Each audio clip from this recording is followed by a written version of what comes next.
कि किस तरह काम चल रहा है। अस्सलाम वालेकुम सर, इतनी ज़्यादा प्राइस हाई हो गई हैं गाड़ियों की, आपके बिज़नेस पे क्या फ़र्क पड़ा और किस तरह गुजारा जा रहा है? सर बात करेंगे। अस्सलाम वालेकुम। वालेकुम सलाम। सर प्राइस इतनी हाई हो गई है, कुछ कस्टमर से बात हुई है कि 10 लाख की चीज़ 20 लाख 21 लाख में हो गई है, कैसे मैनेज कर रहे हैं अपने काम को? मैनेज कर ही नहीं रहे, नुकसान कर रहे हैं। गाहक ही नहीं है, गाड़ी बिक ही नहीं रही, अंदर शोरूम बड़ा हुआ है, फिर वो सारी गाड़ियाँ खड़ी हैं। गाहक डबल माइंडेड हो गया है। गाहक के पास जो गाड़ियाँ बेचने भी आ रहे हैं ना, वो लोग उनकी प्राइजें भी नहीं समझ में आ रही। सही। हर बंदा कह रहा है पता नहीं गाड़ी कितनी की महंगी हो गई है, तो मैं इतने के पैसे मांग लूँ कि अगले बंदे ने बस हलाल होली कर दी है। तो बात ये है कि ये जितनी की प्राइजें बढ़ती जा रही हैं, पेट्रोल बढ़ता जा रहा है, ये कारोबार तुम्हारा ख़त्म होता जा रहा है। किस तरह बेहतरी आएगी? बेहतरी आएगी, ये हुकूमत हमारे पे को मेहरबानी करेगी तो बेहतरी आएगी। उन्होंने तो मुफ्ता इस्माइल साहब की मैं कल परसों प्रेस कॉन्फ्रेंस देख रहा था, उन्होंने उसमें कहा कि जी हम इंपोर्टेड गाड़ियों को मजीद महंगा करने जा रहे हैं, टैक्स कोई और लगाने जा रहे हैं। 2-2 3-3 करोड़ पे एक गड्डी ते टैक्स लान जा रहे हैं। कहने जेड़ा बंदा इन्ने पैसे फोर्ड वड्डी गड्डी ते करता है वो इन्ने भी कर लेगा। छोटी गाड़ी पे इसका असर क्यों पड़ रहा है कि ऑल्टो एक 12 लाख की गाड़ी है, 21 की हो गई है? असल में मैं आपको एक बात बताऊं, ये गाड़ी जापान में ना जब हम खरीदते हैं ना, ये जो आपके पीछे खड़ी है, ये जापान में बड़ी भी टॉप की होगी ना तो 8 तो 10 लाख रुपए की पाकिस्तानी खरीदी जाती है। बाकी सारे मामला ते असी आके टैक्स भरने आते ते टैक्स पा के ते फिर चली जाती 25 लाख ते 28 लाख यानी ते। कि आप कहने का मकसद है कि टैक्सों में बहुत ज्यादा इजाफा कर दिया है। टैक्सों में बहुत ही ज़्यादा इजाफा कर दिया, बहुत ही इजाफा कर दिया। इसको कैसे ठीक कर सकते हैं? ठीक ते कोई अल्लाह मियाँ को बंदा भेजेगा ठीक यानी कर। कि इन हुक्मरानों से आपको कोई उम्मीद? सब ਨੂੰ अपनी अपनी है सर, सब ਨੂੰ कुर्सी चाहिए है, सब ਨੂੰ प्रोटोकॉल चाहिए, सारे ਨੂੰ बजने चाहिए ने। ये साड़ी किसी ने नहीं सोचनी। तो आपका जो बिजनेसमैन है एक पाकिस्तानी, उसको उसको जा रहे हैं सर, असी तो पीछे जा रहे हैं। सन ते कोई ऐसा महीना नहीं कि असी लॉस करके नहीं जा रहे, कोई ऐसा महीना नहीं कि असी जो खर्चे तो रोज़ होने ने, बल्ब बल रहे हैं, बत्तियां बल रही हैं, ये कितों जाने? बिजली के बिल नाल दी जगह बंद दुकान पे ही है, 26 यूनिट का बिल 11,000 रुपया आया, तो कितों असी तो जमा कराना है, नहीं करावांगे बत्ती कटा लांगे, फिर बाद भी तो कराना है, मजबूरी है सर। अजीब हो रहा है, कुछ नहीं किसी कोई आवाम की कोई भी नहीं सोच रहा। कौन सोच रहा है? ना इमरान खान सोच रहा है, नवाज शरीफ सोच रहा है। सब नूं अपने अपने वही है कि बस है किसी तरह असी पहले आ जाइए, असी पहले आ जाइए, असी पहले आ जाइए। और आके भी इन्होंने कोई बेहतर नहीं की बेहतर किया भैन जी? की शहबाज शरीफ ने बेहतर किया? पेट्रोल दे सारी दुनिया कह रही से परसों तो पेट्रोल घटन लगा, रात ने खुशखबरी देती लो वध गया जी। समझ नहीं 2,000 रुपये का पेट्रोल पवा के गड्डी च भैन पता ही नहीं लग रहा। 1,000-2,000 रुपये का पेट्रोल पवाओ तो जो हटोन जाओ तो घर आओ तो पेट्रोल खत्म हो की लास्ट सर मैसेज दोगे? तुसी इन्ने माशाल्लाह एग्रेसिव होए हो कर देन, कोई सरदे को मेहरबानी करन, कोई आवाम ते थोड़ी जी कुछ करन, कुछ थोड़ा जिहा रिलीफ पैदा करन। गरीब आदमी मरदा जा रहा है सर जी। अज घर दे डब्बा रोटी अंडे ब्रैड लैन जाओ तो 1,000 रुपया लग जाता है, तो 1,000 रुपया गरीब को कमाया नहीं जा रहा। जे मैं इन्ना कल्पिया हाँ, मैंने इन्ना कारोबार करने के बावजूद कल्पिया, और वजह यह है कि भैन जी बस माफ़ कर दें, माफ़ कर। अवाम की गवर्नमेंट से यही, हालांकि माशाल्लाह इनका बड़ा अच्छा बिजनेस है, लेकिन फिर भी वो इस कदर परेशान हो चुके हैं, अवाम इस कदर परेशान हो गई है कि बिजली, आटा, चीनी, दाल, हर चीज़ को इतना इंक्रीज कर दिया। असी भी परेशान हाँ, असी घर का राशन लेंदे, साढ़े असी सब सीयत लोग हैं, लेकिन साढ़े भी अजकल मामलात इन्ने खराब होए ने कि असी पैसे आ नहीं ना रहे, किधरों जा ही जा रहे हैं, जा ही अपने असल खाई जा रहे हैं। पहले तो साढ़े पैसे पे घट गए, गड्डियां बदन, कीमतां बदन ना, असी अपनी करेंसी च पैसे रखे ने। असी लोग तो नहीं डॉलर रखे या यूरो रखे, असी कोई जरदारी या नवाज शरीफ तो नहीं है कि असी घर तजोड़ियां डॉलर नहीं पड़ियां हैं। साढ़े को तो पाकिस्तानी करेंसी है, तो साढ़े को जी पाकिस्तानी करेंसी है वो तो डीवैल्यूएशन होती जा रही, वो तो अफगानिस्तान वाले पैसे बन रहे हैं, लिफाफे नोट लैके जाने तो गड्डी लैके आनी है। बहुत हालात ख़राब है जी। भाईजान ने आपको अपने दिल की सारी बात बता दी है। बहुत शुक्रिया सर, आपने टाइम दिया। ये एक मियाँ साहब भी बैठे हैं, ये भी हमें कुछ बात करना चाहते हैं। सर क्या देखते हैं? किस पहले कि मैं अपना तारुफ कराऊं, आप जर्नलिस्ट हैं, मैं टेक्नो जर्नलिस्ट ऑस्ट्रेलिया से आया हूँ। बाय डिसिप्लिन मैं एनर्जी इंजीनियर हूँ। मैं ऐसे समनाबाद की पैदावार हाँ, pilot school, science college, engineering इतों करके तो मैं चला गया मित्सुबिशी जापान। 1980 में जब मैंने आपको ये जितने सवाल किए हैं ना, आप सिर्फ ये तो माशाल्लाह शेख साहब हमारे मोहल्लेदार हैं, गाड़ियों की बात कर रहे हैं। मैं आपको आज एक ऐसी राज की बात बताऊंगा कि आपको सब कुछ उसी में क्लियर हो जाएगा। ए गड्डियां महंगियां नहीं हुई, ए पेट्रोल महंगा नहीं होया, ए जिहड़ा पाक रुपी सी ना, ये पल्ले कुछ नहीं रहा। मैं 40 साल से फार ईस्ट में काम कर रहा हूँ। फार ईस्ट में आता है जापान, सिंगापुर, ऑस्ट्रेलिया और न्यूजीलैंड। ये 4 मुल्क किसी लड़ाई झगड़े में हिस्सा नहीं लेते, अपनी इकोनॉमी पे और अपने अवाम पे देते हैं। 1980 में जब मैंने अपने कैरियर का आगाज़ किया ना, और मैं बाहर ट्रेनिंग पे गया, तो 1 रुपए के 25 येन आते थे, 4 टेडी पैसे दा येन सी। उस वक्त हम ट्रेनी थे, तो मैंने अपने जापानी बॉस से कहा, मैंने कहा तुम्हारी करेंसी की कोई तो वैल्यू ही नहीं है, $100 तो हम करोड़पति हो गए हैं। वो मुस्कुरा के कहने लगा, चंद दिन की बात है, you will reverse to your reverse. वो PhD था मैकाट्रॉनिक्स में, हमारा बॉस था। आज 40 साल बाद उसके अल्फाज हूबहू सच साबित हो गए हैं। हमारा 5 पैसे वाला येन 1.5 रुपये का हो गया है, और उनका 5 पैसे वाला, दुनिया की वाहिद कौम है जो अपनी करेंसी के स्ट्रॉन्ग होने से परेशान है। 1980 में जब मुझे जापानी ने नई गाड़ी लेके दी एज ट्रेनिंग इंजीनियर, 1 लाख रुपए की मेड इन जापान गाड़ी आती थी। आज जब मैं रिटायर होके आया हूँ तो इन्होंने कहा 1.5 करोड़ रुपए की मिलेगी जी, वही जापानी। उसने कहा कि तुम्हारी करेंसी के पल्ले कुछ नहीं पड़ा। और अब वो दुनिया फतह करने वाला चक्कर ख़त्म हो गया है। अमेरिका ने जिसका बेड़ा गर्क करना होता है ना, उसकी करेंसी का बेड़ा गर्क कर देता है। मैंने 4 मुल्कों के नाम लिए, फार ईस्ट, मशरक़ बईद, जापान, सिंगापुर, ऑस्ट्रेलिया, न्यूजीलैंड। ये चांद से होते हुए मरीख पे पहुंच गए हैं। उनके दरमियान एक 28 करोड़ मुसलमानों का मुल्क है, इंडोनेशिया, 500 जजीरों पे मुश्तमिल।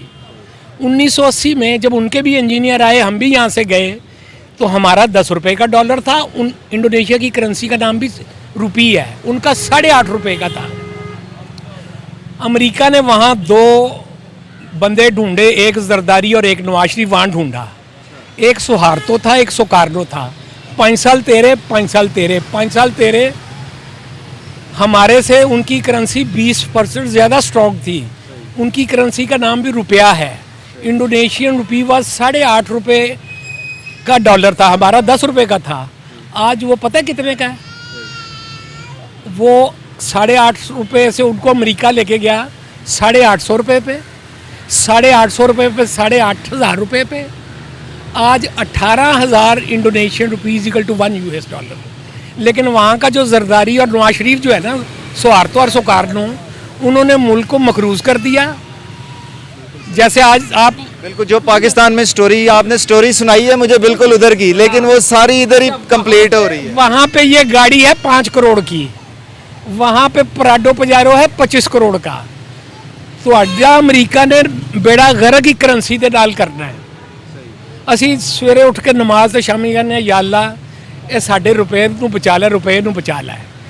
ਇਹ ਚੀਜ਼ਾਂ ਮਹਿੰਗੀਆਂ ਨਹੀਂ ਹੋਈਆਂ। ਜਾਪਾਨ ਕੇ ਤੁਹਾਡੇ ਕਰੰਸੀ ਦੇ ਪੱਲੇ ਕੁਝ ਨਹੀਂ ਛੱਡਿਆ ਅਮਰੀਕਾ। पॉलिटिशियन ने बेड़ा गर्क किया हमारे। तो ने थे सुहार्तो तो सुकारनो लब लेने जितने का भी था। इमरान खान को 180 रुपये पे मिला था ना, 250 पे आके ये ड्रामा है। ये आपकी करेंसी का वो बेड़ा गर्क करता जाएगा, ये अपना रोना रोते रहेंगे, इनके रुपए ख़त्म हो जाएंगे।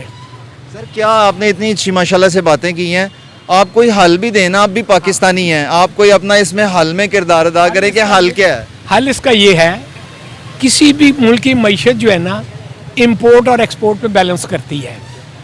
आपका इंपोर्ट बैलेंस तवाज़ुन बिगड़ चुका है। आप अशियाए तोयुश पे बिल्कुल पाबंदी लगा दें। जापान भी जब आज़ाद हुआ था ना सेकंड वर्ल्ड वार के बाद, उसने इंपोर्ट्स पे टोटल पाबंदी लगा दी थी। एक्सपोर्ट 5 पैसे वाला या 1.5 रुपये का हो गया है। दुनिया की वाहिद कौम है जो अपनी करेंसी के स्ट्रॉन्ग होने से परेशान है। वो कहते हैं 1.5 करोड़ की गड्डी लैन वाला बचिया ही कोई नहीं सी, लख दी तो तू ली सी ना नवी करोला 80। आपके अरबाब इख्तियार इस मुल्क से फ्लाइट ऑफ कैपिटल कर रहे हैं। ये 250 रुपये पे ले जाके इसाक डॉलर ने, नवाज शरीफ ने और जरदारी ने अपनी सेलिंग कर दी है। अब बाय फोर्स ला रहे हैं नीचे, 210-12 पे फिर आए हैं। अब ये फिर डॉलर खरीदेंगे, फिर रेट चढ़ाएंगे। ये कैपिटलिज्म और ये फ्लाइट ऑफ कैपिटल से ये मुल्क की बेड़ा गर्क करेगा अमेरिका मईशत का। अब सरहदी जंग ख़त्म हो चुकी है। बचा कौन सकता है? हमारे मुल्क का कौन सा ऐसा इदारा है जो ये सारा रजीम चेंज और ये सारा सीन चेंज जो मुल्क के साथ कर दिया, इसको बचा कौन सकता है? आप मेरे उस्ताद हैं। मैंने इंजीनियरिंग के बाद 3 कोर्स उनके पास किए थे लम्स में। आप जाएं डॉक्टर शाहिद हसन सिद्दीकी के पास। ये मुल्क डिफ़ॉल्ट नहीं करता, डिफ़ॉल्ट वो मुल्क करता है जहाँ पे हर बंदा मकरूज़ हो। ये शोरूम इनका अपना है, क्यों जी अपना है ना। ये इन्होंने लाखों में ख़रीदा था, करोड़ों का हो गया है, लेकिन ये बेच के जाएंगे, आगे इन्हें कुछ नहीं मिलेगा। लिहाजा मैंने कहा चुप करके बैठे रहें, जो बेच बाच के रोज़ की रोटी मिलती है कमाएं। जब तक इस मुल्क में एक आपको फाइनेंशियल एक्सपर्ट चाहिए है, वो एक ही है, डॉक्टर शाहिद हसन सिद्दीकी। ना उसको जियो सुनता है, ना उसको कोई और सुनता है। वो ऑस्ट्रेलिया आए और ऑस्ट्रेलिया ने उनकी पॉलिसी अपनाई। जिस मुल्क की करेंसी स्टेबल होगी ना, वही अब जिंदा रहेगा। वरना अल्लाह माफ़ करे, अल्लाह माफ़ करे, जब आपके घर की रजिस्ट्री बैंक के पास आ जाती है ना, तो वो एक दिन आपको दरवाज़ा खटखटा के कहता है घर का सामान बाहर निकाल लें, आप लिक्विडेट हो चुके हैं। हम इस मुल्क के असासे ये बेच रहा है। नवाज शरीफ, शहबाज शरीफ खुद लंदन दी रूढ़ी ते बैठे ने।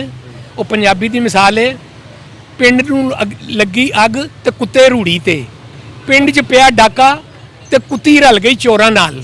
इस मुल्क के जो जितने कुत्तियाँ कुत्ते ये है ना अपना क्या कहते हैं सियासतदान अपने, मैंने सरमल भी देखा है और मैंने एवनफील्ड भी देखा है। मेरा अपना घर वहाँ पे है ऑस्ट्रेलिया में।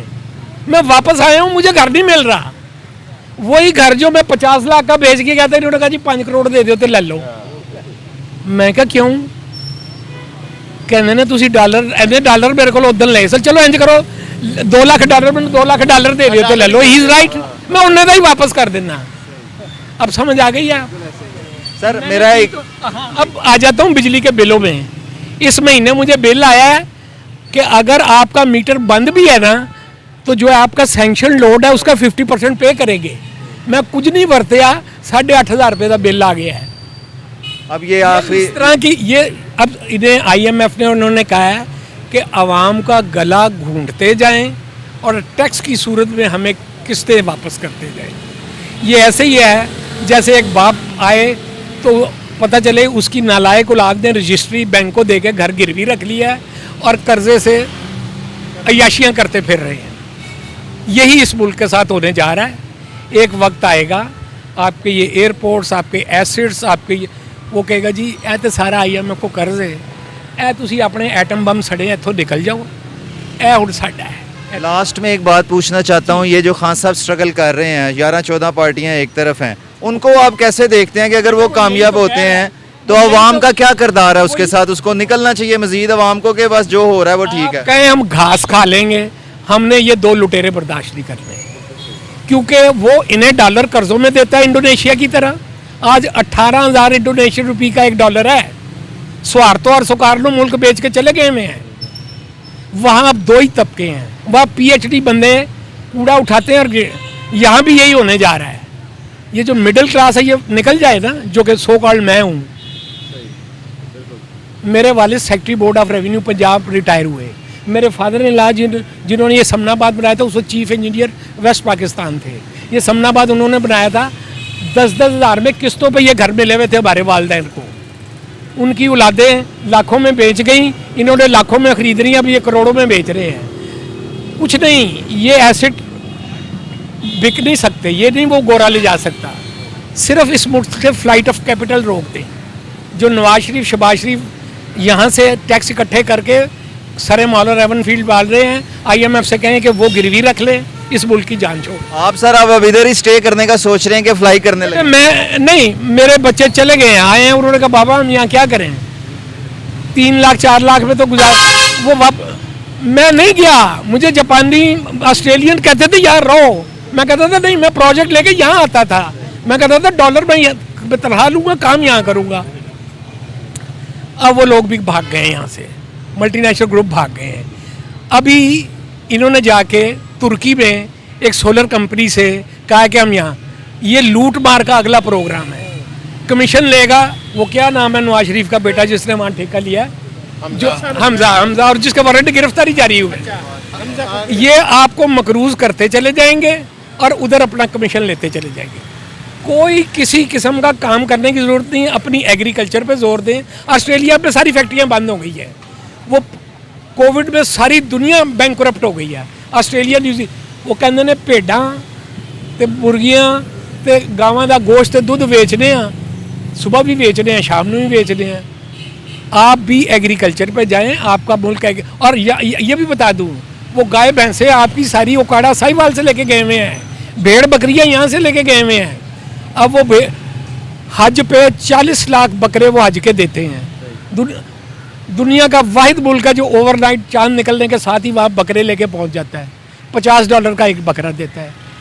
हर हाजी ने एक बकरा। पाकिस्तान की चीज़ों से खुद उन्होंने अपने ज़हन इस्तेमाल करके ऊपर अब अरबी भी फिट गए थे ना, तेल बेच बेच के। ऊँट भी वो वहाँ से एक्सपोर्ट करते हैं ऑस्ट्रेलियन। उन्हें भेड़ बकरियाँ गाय भैंसे दूध सारी दुनिया को बेचते हैं। उन्होंने वहाँ टोटा शोटा सब बंद हो गया। पाकिस्तान को भी एग्रीकल्चर को अपना ध्यान ज़्यादा देना चाहिए। आप सिर्फ YPG पे लग जाएं, आंखें बंद करके किसान को कर्जा दें, किसान को सही खाद दें, सही बीज दें। सर आप तेल नहीं पी सकते, तेल पी के आप प्यास नहीं बुझा सकते। आपका पानी लाहौर का पानी ਜਦੋਂ ਅਸੀਂ ਛੋਟੇ ਸਾਂ ਤੇ 60 ਫੁੱਟ ਤੇ ਹੈਂਡ ਪੰਪ ਤੋਂ ਆਂਦਾ ਸੀ। आज एक इंजीनियर वासा छोड़ के आस्ट्रेलिया गया है, वो कहता है मैं नवाज शरीफ शहबाज शरीफ के हथ जोड़े लाहौर के विच मजीद पंप। आज आपका पानी तेल से महंगा, 850 फुट से आप पंप करते हैं 1000 फुट थे। अभी लेटेस्ट उन्होंने कहा जी 850 वाली पिछली ड्रिलिंग है, मजीद करनी पड़ेगी। आपका पानी तेल से महंगा है। पानी का घूंट पी के आप जिंदा बच जाएंगे, तेल से आप जिंदा नहीं बचेंगे। आप सिर्फ एग्रीकल्चर पे जोर दें, अपने किसान को लोन दें, उसको आपके पास इस ज़मीन में इतना है। मेरा जापानी बॉस अभी मुझे कहता था कि हमारे से डेवलप्ड जापान ले लो, यह मुल्क हमें दे दो। जापान में ज़ीरो नेचुरल रिसोर्सेज हैं।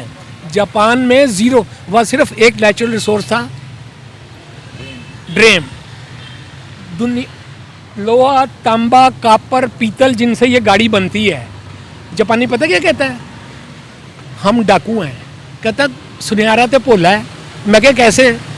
कहता है अंगूठी तो पाई ये कितने दी है? उस वक्त वो 5000 की। तो मैं क्या 5000 की आई है, 500 बनवाई दी है।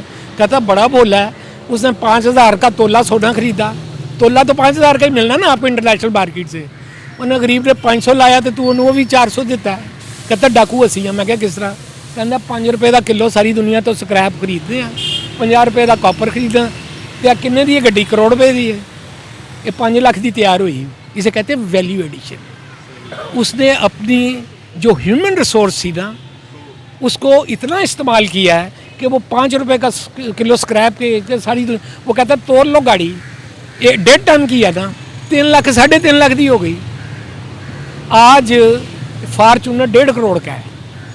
1 करोड़ 85 लाख ये है 1 करोड़ 85 लाख मेरे ओ भाई साहब ਲੱਖ ਰੁਪਏ ਆਉਣੇ ਉੜਦੇ। ਇਹ ਕਿਹੜਾ जापानी कहते डाकू असी हाँ। स्क्रैप ਤੁਹਾਨੂੰ 1 करोड़ 85। वहाँ से जो गाड़ी निकलती है ना, आप ये गाड़ी खरीदे प्रियस 1 करोड़ की है जी। आज जापान जहाँ जापान में जापान ही तो सारे 20 लाख रुपए दी है पाकिस्तान। नहीं ਜਿਹੜੀ ਨਵੀਂ ਹੈ ਨਵੀਂ 1 ਕਰੋੜ की है। ਟੋਟਾ पे जाए ਉਹ ਕਹਿੰਦਾ ਸਾਰੀ 20 ਲੱਖ ਦੀ ਤਿਆਰ हुई है, 80 ਲੱਖ ਤੇ ਅਸੀਂ ਲੁੱਟਣ ਦੇ ਬਣਵਾਈ ਚ। वैल्यू एडिशन उन्होंने अपने इंजीनियर्स तैयार किए हैं, अपनी ह्यूमन रिसोर्स को मैनेज किया, टेक्नीशियन इंजीनियर्स डॉक्टर। जापान ने अपना सर्जन भी खुद बना लिया है, जो पूरा उसने हार्ट का ऑपरेशन किया है। और चंद दिनों तक उनका सर्जन भी मार्केट में आने वाला है। वो अस्पताल रिपोर्ट सर्जन पूरा हार्ट का ऑपरेशन करके उसने पूरी दुनिया के मेडिकल जर्नल्स को बुला के उसने state of the art operation किया है। उसने पूरा दिल खोला, उठाइयाँ करके अब वो उसको लीगली अप्रूव करा रहे हैं। जैसे कोई भी चीज़ हॉस्पिटलाइज कर देंगे उसे, वो हॉस्पिटल में लगा देंगे, आपके डॉक्टर भी फारिग हैं। उन्होंने अपनी ह्यूमन रिसोर्स को लेके गए हैं। ह्यूमन रिसोर्स का इस्तेमाल करके। ह्यूमन रिसोर्स या तो बाहर चली गई है। मेरे बच्चे क्यों आएंगे? वो कहते हैं यहाँ 1.5 लाख तनख्वाह देते हैं, 2 लाख। वहाँ भी कुछ सैलरीज बहुत ज़्यादा नहीं मिलती, लेकिन जो काम करने वाला बंदा है ना, आप प्रोफेशनल इंजीनियर हैं, प्रोफेशनल की कदर $10,000 आपको तनख्वाह मिल रही है। आपने $500 महीना पे गाड़ी भी ले ली है, 1500 का मकान भी किराए पे ले लिया, $2-2.5 में सारी चीज़ें किस्त। वहाँ जो प्रोफेशनल बंदा है ना, उसकी सैलरी मिल जाती है। मेरे बेटे ने छोटे ने IT में डिग्री ली है, उससे यूनिवर्सिटी से निकलने से पहले ही $6,500 की ऑफर हो गई है। बहुत शानदार बातें की हैं अंकल, आपसे और भी बातें। रिसोर्स इसलिए बाहर चला गया कि उसको यहाँ आप ये देते हैं अपनों को। इसहाक डॉलर जो है ना, अपने 4 बंदे लगाता है, हर चीज़ का कमीशन का चेयरमैन लगाता है, और जनाब उन्हें बाकी एसडीओ को आप तनख्वाह दे रहे हैं 50,000, तो वो रिश्वत नहीं लेगा तो क्या होगा। मैं एलडीए गया हूँ एक छोटा सा प्लॉट करवाने के लिए, मेरे वाकिफ़ थे, उन्होंने मेरे से कुछ नहीं लिया, since I knew the law and I knew how to get it commercialise. लेकिन वहाँ भी एक बहुत बड़ी इंडस्ट्री है, उन्होंने जितनी वहाँ की टेक्निकल टीम है ना, उन्होंने वो जैसे कहते हैं कमर्शलाइज सर्टिफिकेट खुद खरीद के रखे हुए हैं, वो डीलर के थ्रू बेच देते हैं। किसी जगह चले जाएं माफिया बैठा हुआ है, पुलिस में चले जाएं, एलडीए में चले जाएं, किसी भी डिपार्टमेंट में चले जाएं, अब मेरे जैसा बंदा जाएगा ना, वो चलो इधर काम कर, फारग कर, सर आपका काम किया, एक आना भी आपसे नहीं लिया। उसको उसने कहा जी मेरे से तो उसने 2 करोड़ मांगे हैं कमर्शलाइज, पेट्रोल पंप की कमर्शलाइजर का 1 करोड़। बॉटम क्या करते हैं अंकल? आपसे बात करके बहुत मज़ा आ रहा है, लेकिन हम न्योरों से भी बात करनी है। बॉटम में क्या कहें? सिर्फ ये कहूँगा, हर शाख पे उल्लू बैठा है, अंजाम गुलिस्तान। इस मुल्क में एक टेक्नोक्रेट गवर्नमेंट आए जिसमें इंजीनियर्स हो, डॉक्टर्स हो, साइंसदान हो, और डॉक्टर शाहिद हसन जैसे वो अपना फाइनेंशियल एडवाइज़र हो। डॉक्टर महबूबुल हक था, इसने निकाल कर सरताज अजीज़ को रख लिया था। डॉक्टर महबूबुल हसन को कोरिया ने 5 करोड़ रुपए महीने तनख्वाह पे रखा। आप यू गो टू कोरिया और कहें डॉक्टर महबूबुल हसन, वो आपको कहेगा सर तुसी मेरे पीरो मुर्शद हो। डॉक्टर महबूबुल हसन ने वो जो 5 साल प्रोग्राम थे ना कोरिया में, पिछले 15 साल में कोरिया अब जापान को आंखें दिखा रहा है। सैमसंग, हायोंडाई, अब टोयोटा होंडा उन्हें वक्त पाता है, उसने उनके ह्यूमन रिसोर्सेज को ट्रेंड किया। फाइनेंशियल एक्सपर्ट था, वही होंडा और ये सैमसंग और हायोंडाई और डेबू जो है वो आज टोयोटा को, होंडा को, उनको आंखें दिखा रही है। आपके मुल्क में आ गई है। आप अपने ह्यूमन रिसोर्स की कदर करें, उनको सही सैलरीज दें और उनको सही जॉब्स दें, फिर ये मुल्क बेहतर है। ऑस्ट्रेलिया और न्यूजीलैंड की तरह भेड़ बकरियों और एग्रीकल्चर से शुरू करें। कोविड में सिर्फ इन 2 कौमों ने सर्वाइव किया, न्यूजीलैंड ऑस्ट्रेलिया ने। उन्होंने कहा अंडे डबल रोटी सब ने लेना है, उसी को पकड़ लो, उसी को पकड़ लो। और ये तो कारोबार अंबिया का कारोबार है, human life stocks, that's all. Uncle आपका नाम क्या? मेरा नाम खुशनूद बाजवा है, मैं टेक्नो जर्नलिस्ट फार ईस्ट उनको रिप्रेजेंट करता हूँ। Pakistani engineers, doctor and technocrats far east को विजिट करें, यूरोप और अमेरिका से धोखा ना खाएं। अल्लामा इकबाल सही किया गया था, ये मट्टी बड़ी जरखेज है, आप गंदम एक्सपोर्ट करें, बात कीजिएगा, आप नहीं, बस ये अल्लामा इकबाल क्या कहता था, ये मट्टी बड़ी जरखेज है, सिर्फ आपने YPG हल और ये करना है। वहाँ PhD जो एग्रीकल्चरिस्ट हैं वो खुद ट्रैक्टर चलाते हैं, और उसकी मिसाल आपके सामने है। वो क्या नाम है तरीन का? शौकत तरीन, जहांगीर तरीन। जहांगीर तरीन, वो सारी एग्रीकल्चर टेक्नोलॉजी और मशीनरी ऑस्ट्रेलिया से लाए। एग्रीकल्चर की तरफ हमें बढ़ना पड़ेगा अगर मुल्क को स्टेबिलिटी की तरफ लेके आना है। और अंकल ने बहुत शानदार बातें की हैं।